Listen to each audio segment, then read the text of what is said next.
Welcome to the LinnFit Coaching Podcast, where we take some of the most important fitness, nutrition, and lifestyle topics, and we make them practical for you so you can take it with you in your daily life. All right. Well, welcome to the LinnFit Coaching Podcast. I'm here today with Jeff Underhill, who's on one of our previous podcasts. And he, if you remember or listen to that previous podcast, he is a man of multiple talents. He is a mayor, city commissioner, insurance agent, and also manages to be a strongman, to train for strongman training, competes at state level competitions, and even abroad, even like beyond that, has ambitions to keep competing even nationally with that. So wants to keep getting stronger and stronger. And so I've been working with him on his nutrition and even challenging him a little bit in the more strength, endurance, cardiovascular side of things recently, as we're working on just getting him more ready to keep competing at a higher level. So Jeff, how's it going today? Not too bad. And just to follow up on your challenging me more on my cardiovascular, I don't consider it a challenge. Some days I feel like you're trying to kill me. But the 13-minute thing, I'm not looking forward to that this week. But it'll be fun, and I'll get through it. If it's any consolation, I've done that before, and yeah, you might lay on the floor afterwards, but then you're like, all right, that's done. I'm gonna go eat now. I'm gonna go eat now once you're got your wits about you again. Once the legs stop feeling like Jello. Yeah. Just don't ask anyone to make you do a math problem afterwards. Yeah. Post-workout brain. Cool. Well, so Jeff, you got a hold of me because you just had some questions about, you just wanted to learn more. I love that about you, that you just want to soak it up. Originally, whenever we started working together, you told me that you just viewed food more as just like fuel. But now it's like you're getting more and more curious. You want to know about it, and you want to be educated about it so you can know what's best for you and keep getting better at it. So Yep, absolutely. I've been listening to your podcast and following up, and every time I listen, I go, I have a question about this. I have a question about, your last one, you talked about, or in one of your past ones, you talked about supplements and, just kind of how all of that pertains to my diet personally, and, kind of what that looks like for some of your diet. The program that you have me on right now, I'm eating about 303 grams of protein a day. You talked about, only taking supplements if you need it. In my opinion, that's a lot of beef and chicken and eggs to be eating. I did the math one day, and I think that equates to about 52 eggs a day, which would be nearly impossible to eat and impossible to get to without a supplement. So, is it okay that I supplement my protein with powder? What type of powder should I be looking for, to make sure that I'm staying as true to my nutrition goals as possible? yeah, dude, that's a great question. And thanks for listening to the last podcast and asking about that. Protein is a big thing that you're needing in your diet because, man, you're trying to be a strongman athlete, and to a degree, mass moves mass. And so if you're not big and strong, that weight is not going to move. And so even with the level of lean mass that you have to maintain, that amount of muscle, it's going to be hard to eat enough. Yeah. And so, I mean, you probably could name a few strongmen, like elite strongmen, who literally have sponsors who just send them like free, like cases of protein that they just consume, right? Yep, exactly. Yeah. So part of the reason for that is just like, okay, studies have found that anywhere from like 2.5 to even 3, up to 3 grams per kilogram of body weight. This isn't just like your lean mass. This is like your entire body weight is safe to eat. Okay. So it's not going to affect you at all.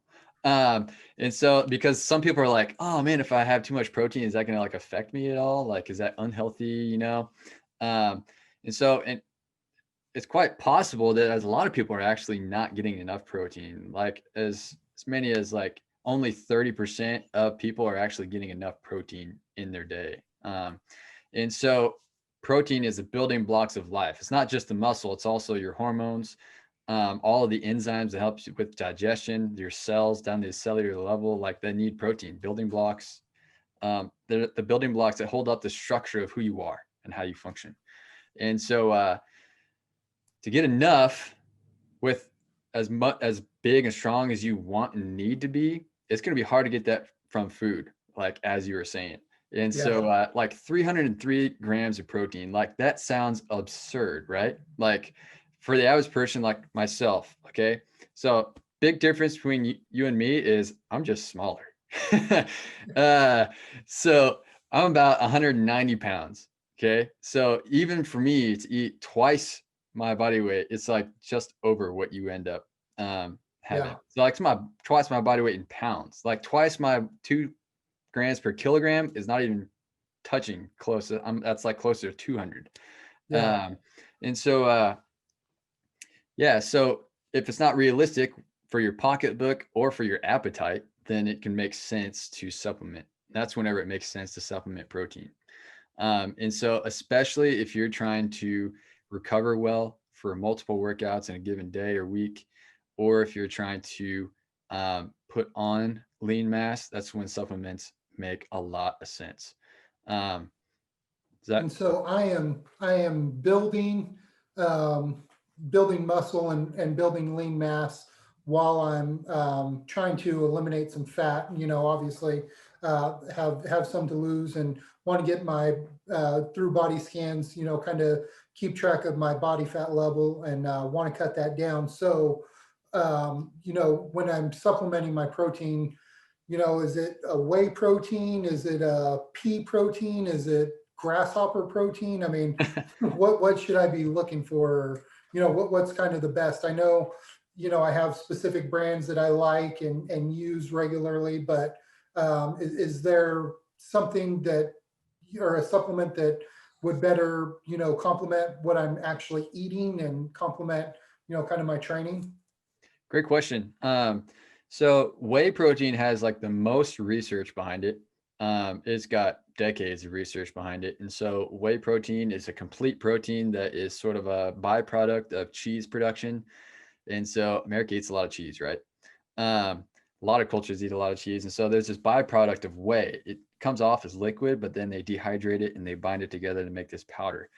And by itself, it's pretty plain, doesn't nothing special, you know. Yeah. But whenever companies put it together with other things, make it taste good, you can drink it, and it's like this really fast absorbing protein that really helps with protein uptake.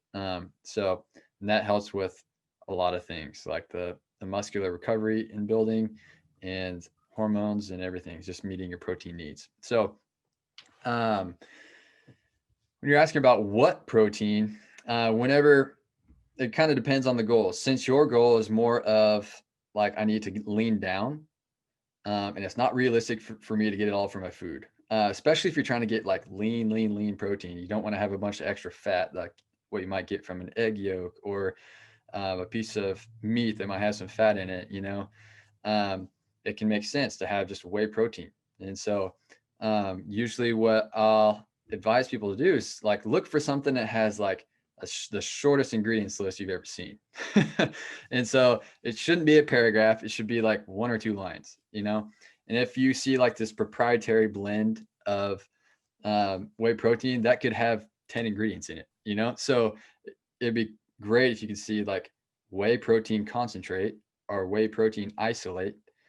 The only difference between those two is the concentrate is 80% pure, isolate is 90% pure.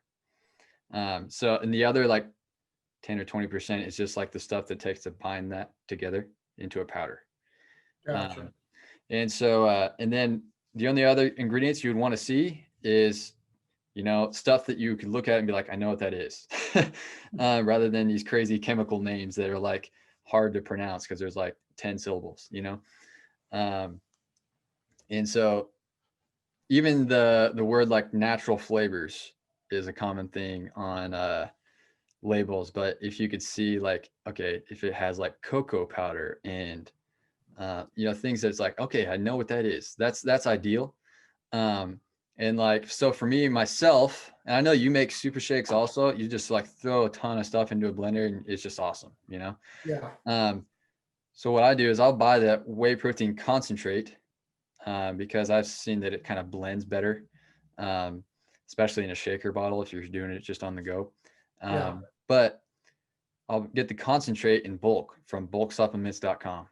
And you can order like 10 pounds and for pretty cheap. And then you just throw that in your blender. You could throw it in with some milk or water and then throw in some fruit, some whatever kind of vegetable you want. And then you can put in some kind of a nut butter. And then you have all of your nutrients that you need in that shake. And if you're trying to keep it leaner, keep the calories lower, then cut out the peanut butter or try to have just a minimal amount so that the calories overall are pretty low and it's a good post-workout shake. So should I, so should I be looking for an unflavored versus, chocolate peanut butter, or, hell, I've even seen Snickers flavored protein powder and that sort of thing. So should I be looking for, just bulk unflavored or something along those lines? Good question. It kind of depends on the person.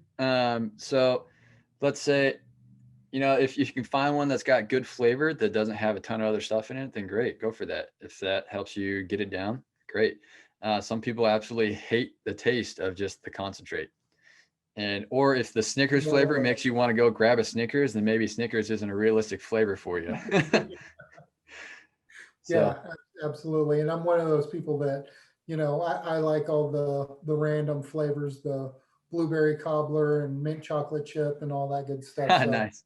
um, but yeah, I was actually looking at a label while we were talking here, and I think I use a pretty decent one.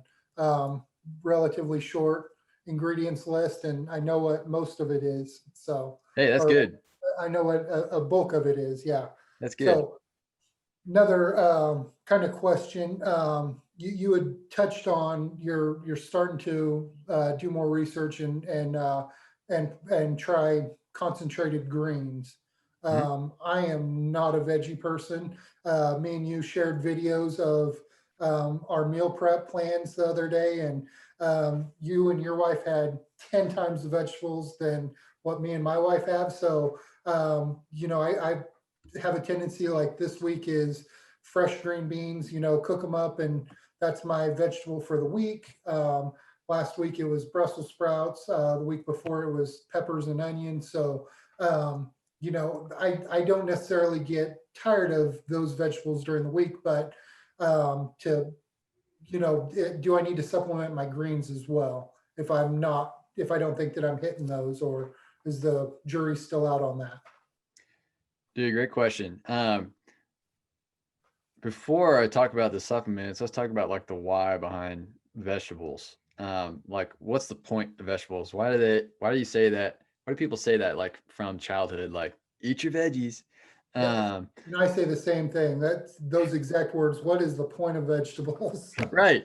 Yeah. And so, I mean, it's a funny thing because like in American society, especially other societies around the world too, but sugar has become such a high consumption that sweet things in general do a funny thing to our taste buds. You get so used to those that the sort of alkaline flavors, which are really high in vegetables, become less tasty.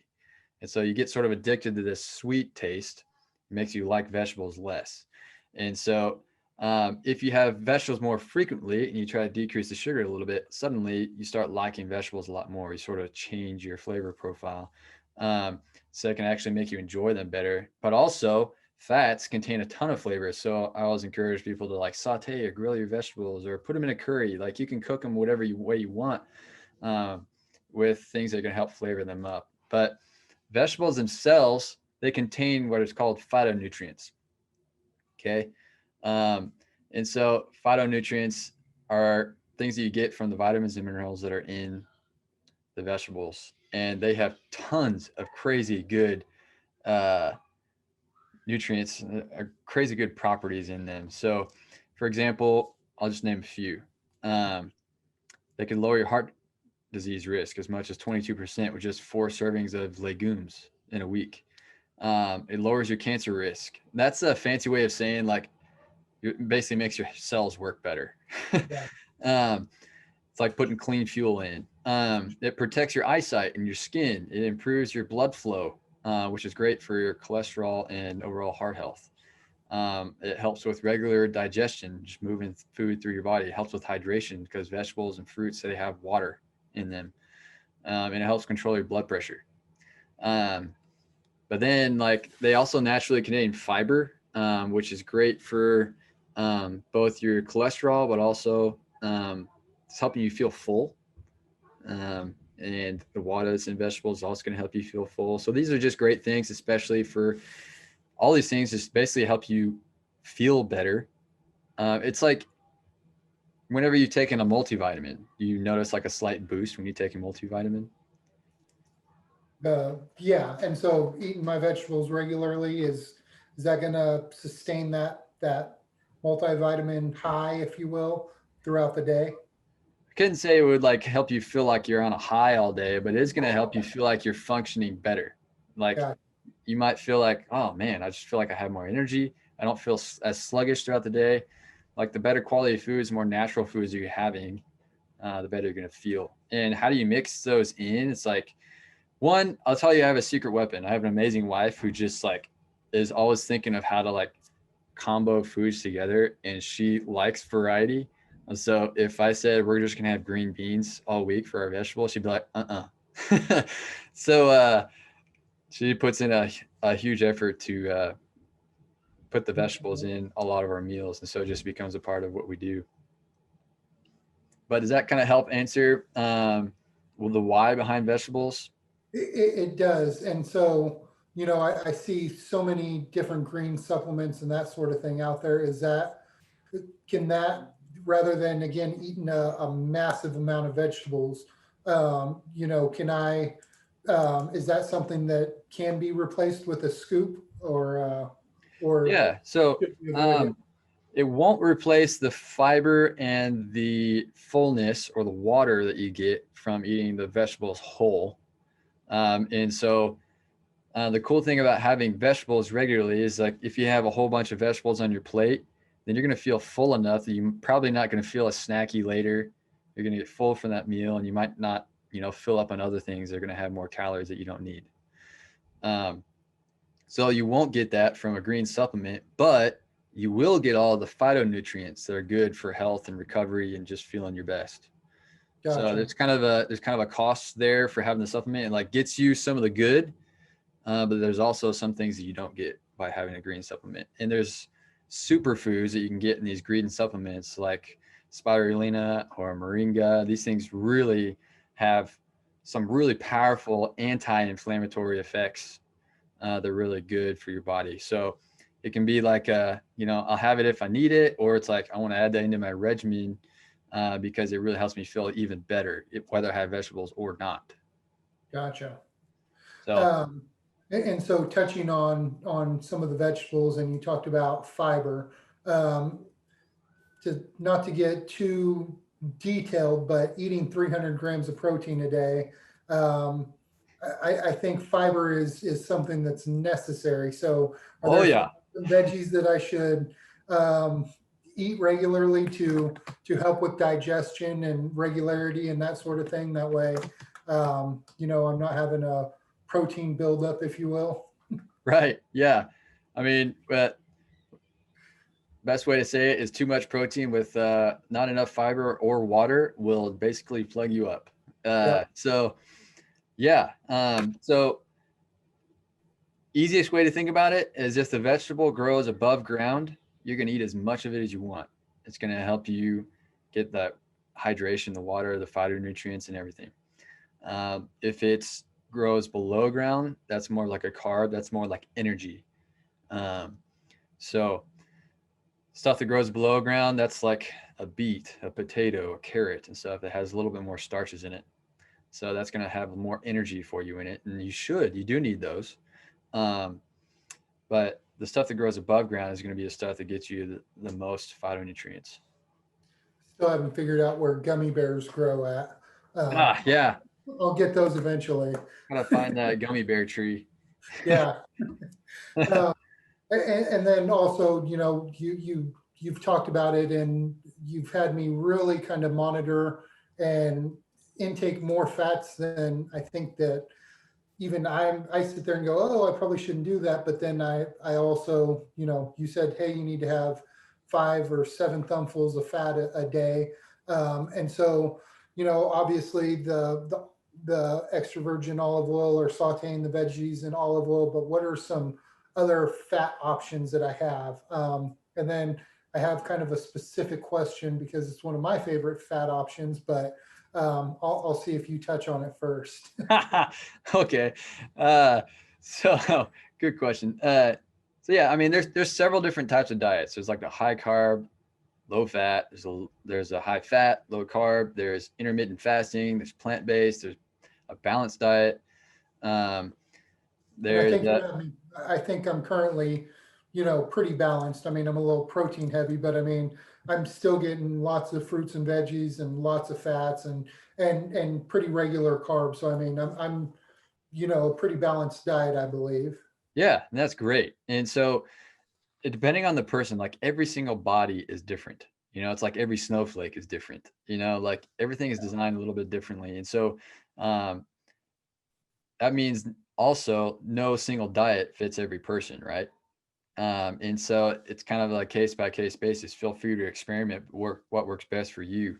But the reason that I put you on like a higher protein and a higher fat diet is because of a couple of things. Like one, I want you to feel full. I never want you to be starving. Um, and two, I want you to have enough protein and calories to be able to do what you're doing. And so the protein and the fats are going to be really great for hormone and muscle and like supporting your training and everything. And so the carbohydrates are just pure energy. I definitely want you to still be eating carbs. I don't want you to cut those out. Otherwise, you're just going to be like dragging with energy all day and just feeling like you're hangry all the time. Yeah. So I don't want that. I don't want a hangry Jeff coming at me going Hulk smash. Um, but yeah, so with the best kind of fats that I'll definitely recommend, usually it's like, okay, extra virgin olive oil, coconut oil is another awesome one. Any kind of nuts and seeds, um, or cheese, like aged cheese is a really great one, or cottage cheese. Those are some really awesome fats that we can go for. Those are like usually the top ones, kind of off the top of my head. Um, Yeah. but also it doesn't mean you can't have other ones. Like some cultures in the world, like they use a lot more butter or they use a lot more ghee, Yeah. those are other common ones, but you want to find like the most unrefined ones that you can find. And so it doesn't mean you can't have it, but like think of it in a continuum of like have this more, have this sometimes, have this less. And that makes So sense. yeah, and you hit on it a little bit there at the end. So, yeah, butter is probably my favorite fat. And then my second favorite fat is going to be, animal fat, like whether Mhm. I have, making my eggs with a little bit of bacon grease in the pan, or, frying up 2 strips of bacon and using that for my Brussels sprouts or whatever. In my mind, and again, I'm nowhere near your level, but in my mind, I'm like, well, that's okay because I'm still getting, it's from an animal, so it can't be too terribly bad. It's not refined and processed, but on the same token, I also know, yeah, it's probably not as good as coconut oil or olive oil.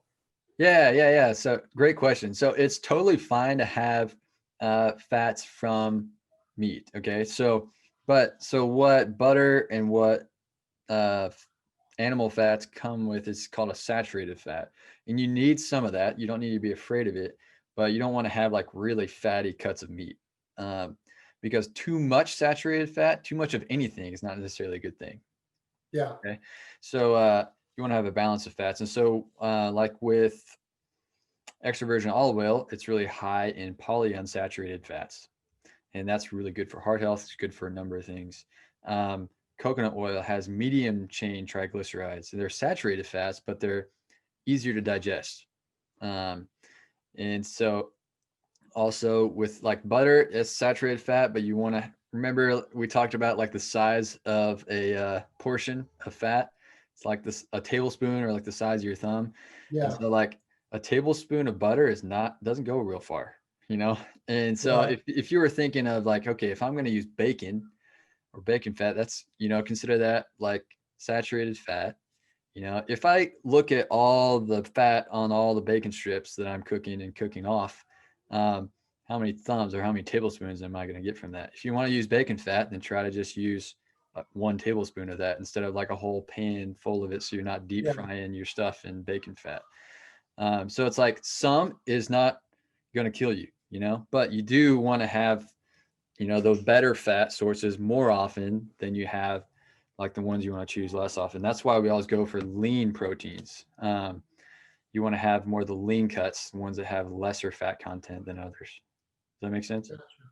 So then I've got more and more questions the more and more that we talk. Yeah, So love it. as you well know, I have, days where I'm super on it and I have days where I am super off of it. For example, Saturday morning, I sent you a picture.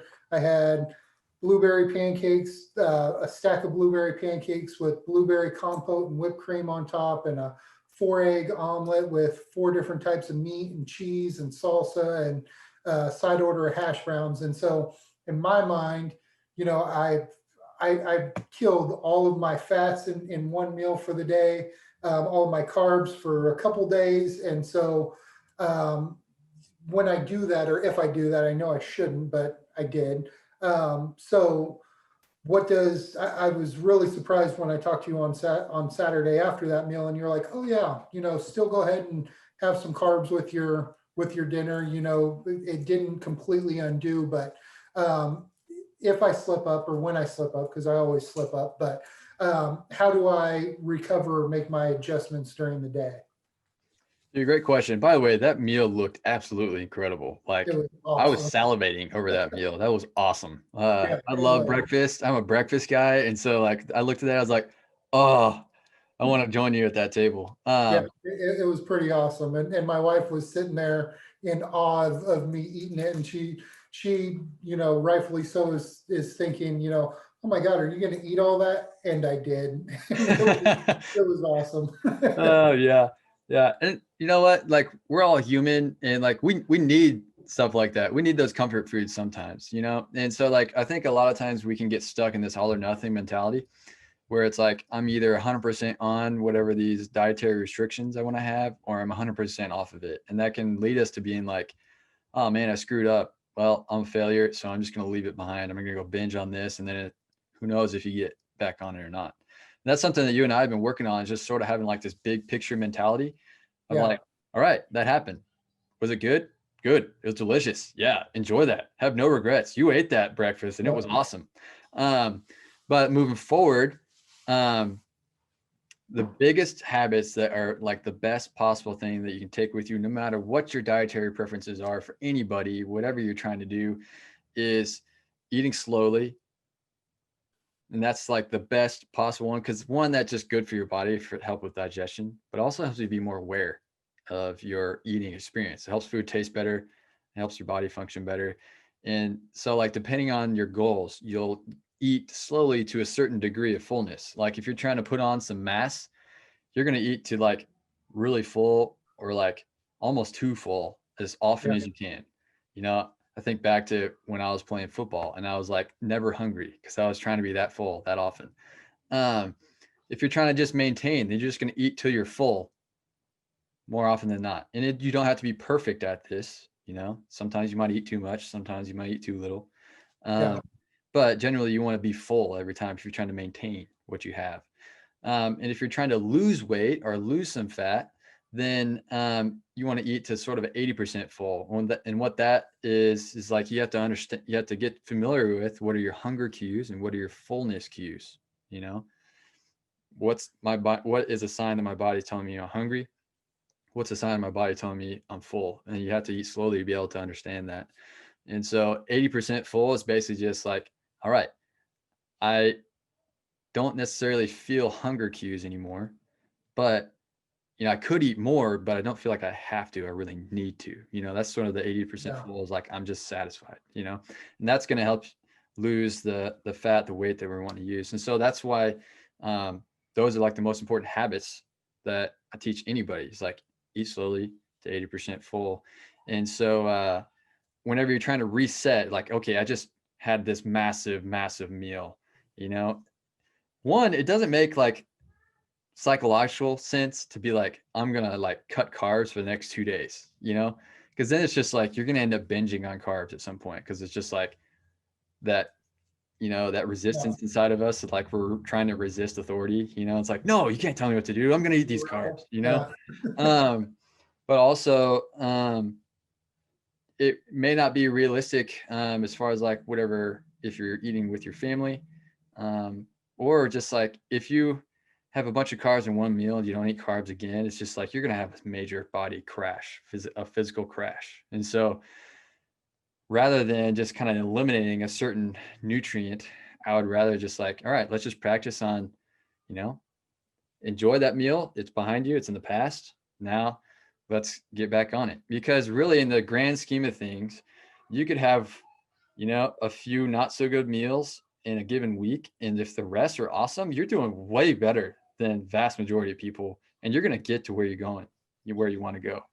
And see, I think that's where I struggle mentally is, in my mind with what you and I have worked on and put together, I'm allotted X number of proteins, X number of carbs, veggies, fats, all of that. And, like in that case, I eliminated my, my whole meal plan I had in one meal. And so, in my mind, I feel like I have to make an adjustment for the next or the subsequent meals. But what you're saying is that meal is over.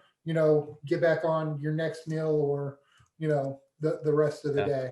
Yeah. And so sometimes if you know you're going to have that meal, you can kind of go in with an expectation, and you might plan ahead and already plan to like sort of dial down your carbs in successive meals. For example, so there's one day I was in India, and I was invited to a friend's home in South India, and I knew in South India they're going to give me a lot of rice. And so I was like, all right, I know today when I wake up this morning, I'm going to have more rice than I've had in the last 3 weeks for dinner, because like I'm going to enjoy it. I'm not going to worry about it. I'm going to let them serve me, and it's going to be awesome. So what I did that day is I just kind of dialed down. I didn't eliminate carbs the whole rest of the day, but I just didn't have as much. And so like for breakfast, I had less oats. For lunch, I had a salad. That way I could go into, and I had the same protein and vegetables and everything else leading up to that. And so at dinner, I didn't have to think twice about it. Didn't have to feel any guilt about it. And so like if you're like, all right, we're going to IHOP, they had the all you can eat pancakes tomorrow. And so I'm gonna go in, I'm gonna have the lunch and dinner the previous day. I'm just gonna enjoy like a steak, salad, or whatever. And I'm gonna go in and I'm gonna put down 15 pancakes, and it's going to be awesome, you know? So Yeah. you can kind of plan ahead that way if you want to, but also if it just kind of happens in the moment, then it's like, man, don't let it get you down. Just move forward. So in that case, Saturday morning, I woke up, I was having pancakes, no matter what, nobody was going to stop me.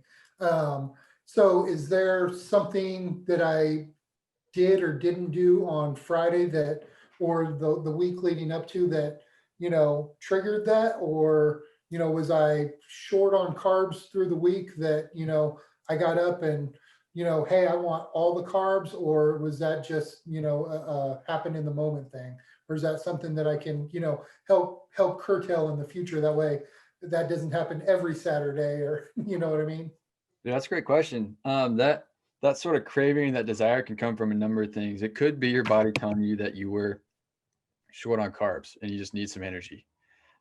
That's definitely a signal that can be there. Now, if you look back at your week and you're like, man, I like didn't eat carbs at all yesterday or something like that, it might be your body telling you, yeah, I want some more immediate energy. But it could also be connected to emotions. It could be like you had a really stressful week and you want one of your favorite foods. You know, it could be you want to connect with people, your loved ones, and they want pancakes, and so you want pancakes. You know, Gotcha. and so did any of those ring a bell for you? Yeah, oh, absolutely. It's probably the comfort food, the big breakfast. That's a a family tradition, I guess, for lack of a better term. I mean, I have, uh, uh, sorry, I have three brothers and a sister. So there was five of us, and we didn't go out to eat all the time, but when we did, we went to a breakfast buffet or we went out to breakfast and that sort of thing. So I mean, if more so than any other meal or any other eating out. So I mean, in my mind, that eating a big huge breakfast is kind of my comfort spot, my happy place, if you will. I like that. I like that. Yeah, my family grew up doing that too. We used to have we call it like either hash or a scramber, something like Mhm. that. Where maybe we had steak like the night before, and we're like we had some left over. We're having steak and eggs, uh, Yep. and so we just like cut up a whole bunch of vegetables. Like crack like 2 dozen eggs. Throw in the steak. We have cheese and potatoes and everything. It's just like this calorie bomb, But then we're like, all right, that was awesome. Let's go train afterwards or something, or let's Yeah. let's let's go out and go hunting or something like that. And so it's Well, tradition, right? and that's some of the mental barrier that I fight through, and even with my meal prep is, when I was growing up, there was five of us kids plus dad who did blue collar work and mom that did blue collar work. So I mean, we were a very meat and potatoes family, and you know, I grew up, I hated leftovers. I still hate leftovers. So we're going to eat until it's gone. and, Yeah. and so now, when I'm meal prepping, um, I know that I'm making fresh food and I'm preparing my meals for the week, but it's still in the back of my mind. I have that, oh, I'm going home for leftovers. And that's, kind of where I got off on this journey when you and I started. Um, I, because of that thinking, I didn't prep meals. I prepped food. So I'd have veggies prepped. I'd have sweet potatoes prepped. I'd have different proteins prepped. And so in my mind, I could still go home and go to the freezer and grab 8 ounces of chicken and this veggie and this starch and throw it together, and that was my meal. But somewhere here in the past month or so, you've helped me turn a corner, one with my schedule, but two, just in overall prep. Like I said before, I'm, green beans are my vegetable this week. So I bought a ton of green beans, prepped them, which is a pain in the butt. I don't recommend cleaning all those fresh green beans and everything. And then, but now I've gotten to where I'm preparing shrimp, and is with rice and green beans, and then I'm preparing chicken with sautéed peppers and onions, almost like a fajita.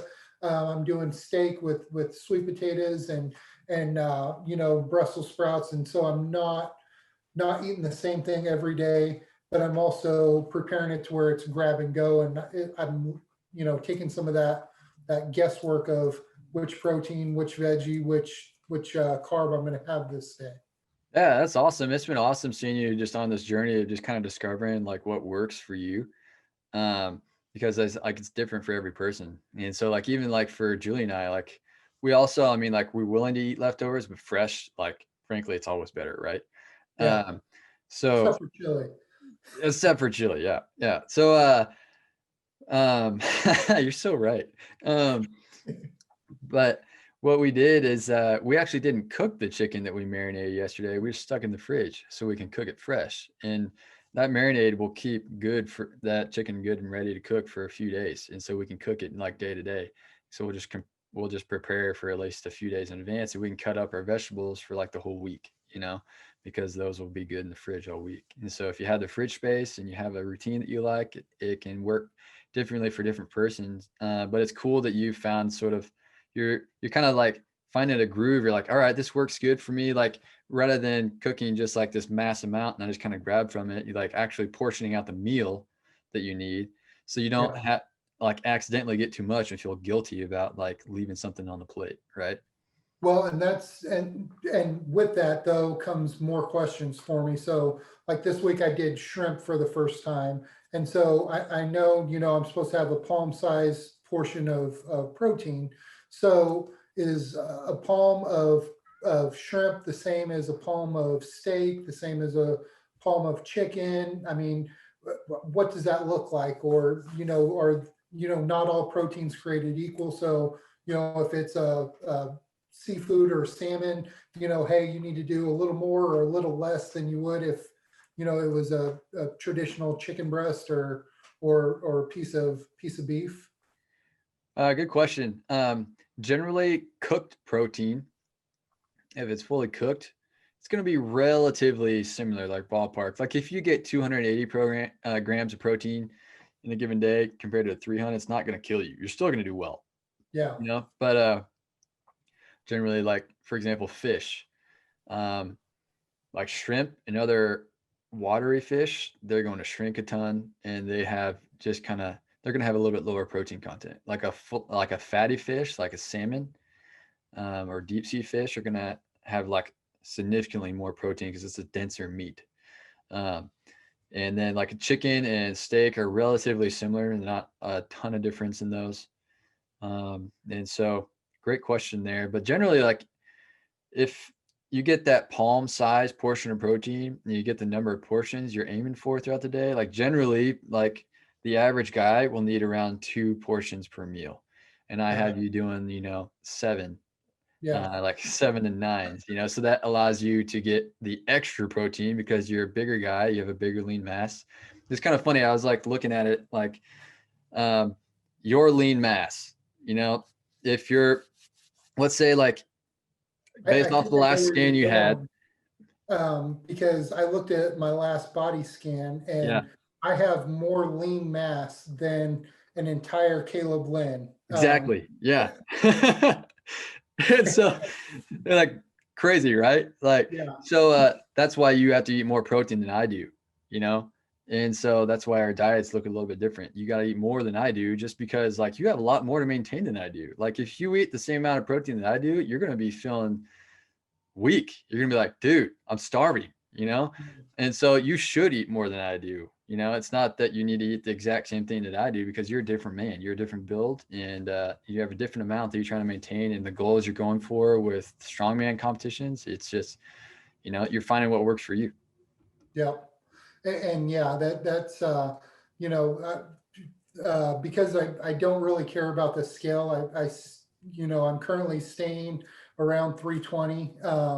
But, you and I have a goal to get down to 290, which I can do and want to do, but I also am trying to build muscle during all this. So that body fat number is more important to me Mm-hmm. than the scale number.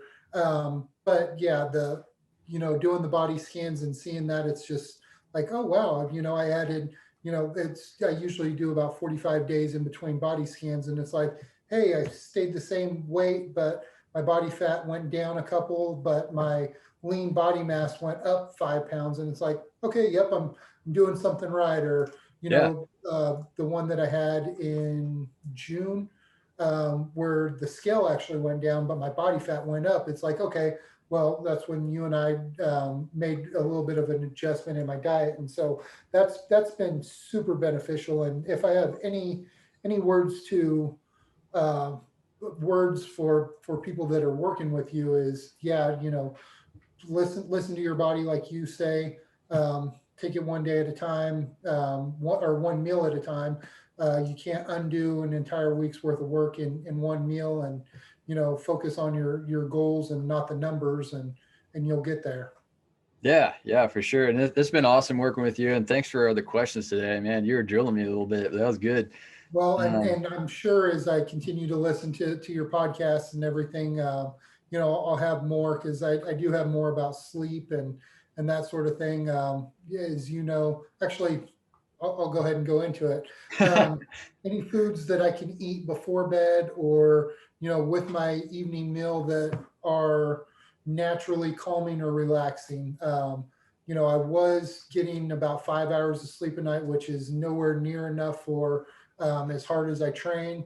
I'm up to 6+ hours a night, just by making a conscious effort of improving my sleep. But is there something nutritionally that I can do to help aid in my sleep? Great question. So there's a few things you can do nutritionally.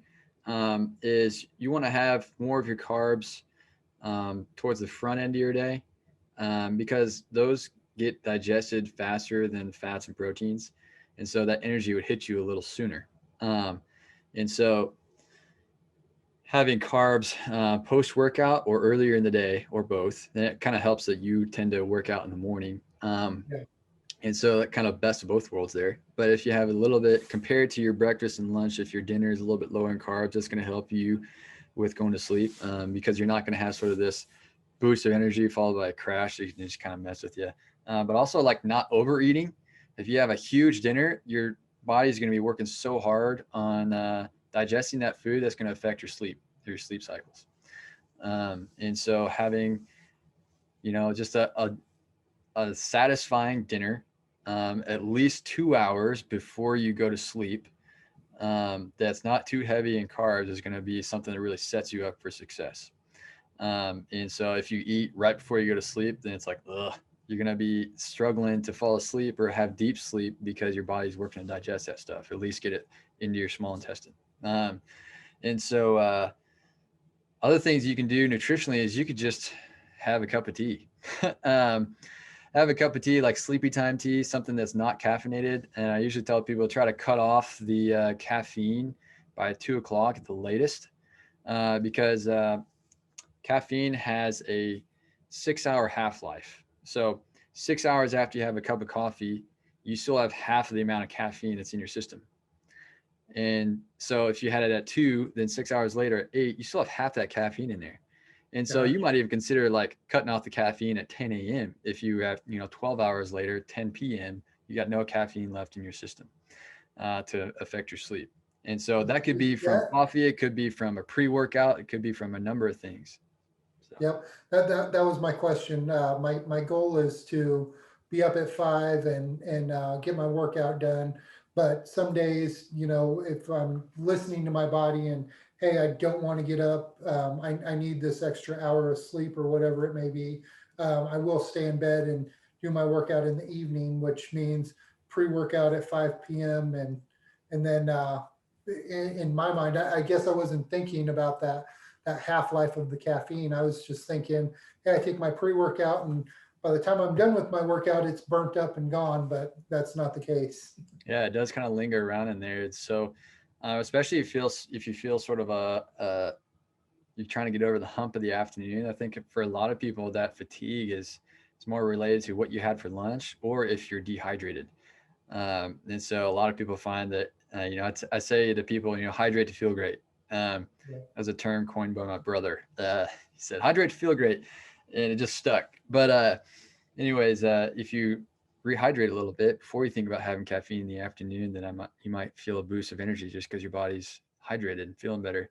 But as far as a pre-workout, you might challenge yourself. The maybe the tension built up from the day might be enough to like get the work done in the afternoon. There are But you might some consider areas. experimenting. Yeah, you might consider experimenting of like, man, maybe if I have to do my workout in the evening, I'm gonna see if I can try to not have the pre-workout for an evening workout for the sake of having a better night's sleep.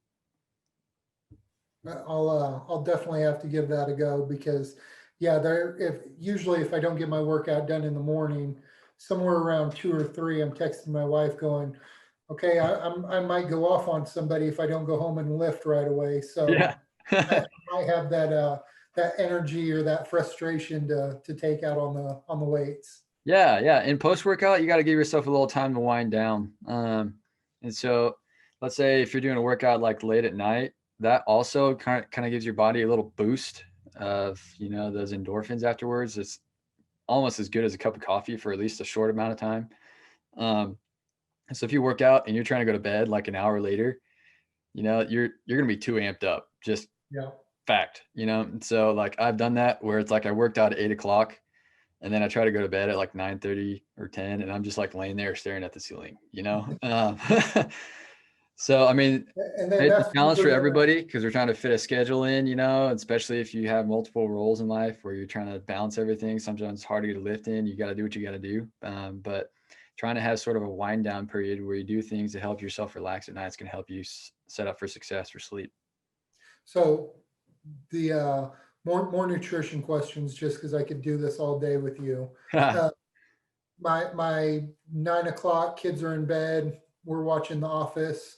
Have a bowl of ice cream. That has went out the window.